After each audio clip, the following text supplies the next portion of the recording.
देऊळगाव शहराचे ग्रामदैवत श्री बालाजी मंदिर येथे कार्तिक ललित उत्सव भक्तिमय वातावरणात संपन्न। देऊळगाव शहराचे आराध्य ग्रामदैवत व तिरुपती म्हणून ख्याती असलेल्या श्री बालाजी महाराजांचा कार्तिक ललित उत्सव दिनांक 25 नोव्हेंबर 2024 रोजी सायंकाळी 5:45 काल्याच्या कीर्तनानंतर भक्तिमय वातावरणात संपन्न झाला। आश्विन महिन्यात घटस्थापनेपासून श्री बालाजी महाराज यांच्या यात्रेला सुरुवात होती। दरम्यान मंडपोत्सव, पालखी मिरवणूक व ललित असे विविध धार्मिक उत्सव आनंदमय वातावरणात पार पाडले जातात। श्री बालाजी महाराज यांचा यात्रा महोत्सव दरवर्षी 2 टप्प्यामध्ये पार पडतो। पहिला टप्पा म्हणजे अश्विन शुद्ध 1 ते अश्विन शुद्ध 4 या अश्विन यात्रा उत्सवासाठी महाराष्ट्राच्या कानाकोपऱ्यातून लाखो भाविक भक्त उपस्थित राहतात। यात्रेचा दुसरा टप्पा कार्तिकी यात्रा या उत्सवाला दिनांक 11 नोव्हेंबर 2024 रोजी सुरुवात झाली। या दिवशी मंडपोत्सव संपन्न झाला।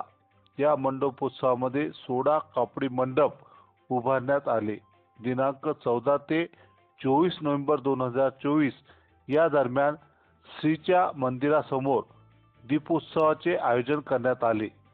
श्री बालाजी संस्थानच्या वतीने मंदिरासमोर स्टीलच्या कठड्यावर दिव्याची आरास ठेवून रोषणाई करण्यात आली। हा दीपोत्सव कार्तिक ललितापर्यंत रोज सुरू होता।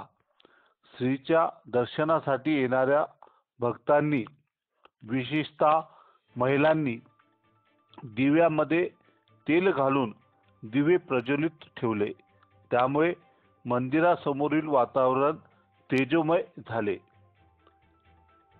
21 ब्राह्मण वृंद घटस्थापनेपासून सुरू असलेल्या यात्रेच्या अनुष्ठानाची सांगता ही दिनांक 21 नोव्हेंबर रोजी झाली। दरम्यान महाद्वार जवळील मारुतीच्या बैठकीवर दिनांक 15 ते 24 नोव्हेंबर या दरम्यान बोरकर व भंगिरी-अप्पा यांच्या गोंधळी मंडळाकडून पारंपरिक गोंधळाचा कार्यक्रम आयोजित करण्यात आला होता। दिनांक 25 नोव्हेंबर 2024 रोजी संध्याकाळी नियोजित वेळेत म्हणजेच 5:45 हरिभक्तपरायण जयंतबुवा हरदास यांच्या काल्याच्या कीर्तनाने भक्तिमय वातावरणात गवळी समाजाच्या वतीने दहीहंडी फोडून कार्तिक ललित पार पडले। नंतर ब्राह्मण वृंदांनी डोक्यावर दिवा घेऊन श्री बालाजी महाराज मंदिराला प्रदक्षिणा घातली। यानंतर टाकळकरांनी लाह्या व बत्तासे याचा प्रसाद वाटप केला। पुजारी वृंदांनी बर्फीचा प्रसाद वाटप केला। यावेळेस श्री बालाजी संस्थानचे वंशपारंपरिक विश्वस्त राजे विजयसिंह जाधव, संस्थानचे व्यवस्थापक किशोर बिडकर, सहव्यवस्थापक आशिष वैद्य, संस्थानचे कर्मचारी, ब्राह्मण वृंद आणि भाविक भक्त मोठ्या संख्येने उपस्थित होते। यावेळेस यात्रा उत्सव समितीचे सदस्य यांची उपस्थिती होती। प्रसिद्धी प्रमुख सूरज गुप्ता यांनी यावेळेस सर्व उपस्थित भक्तांचे आभार व्यक्त केले।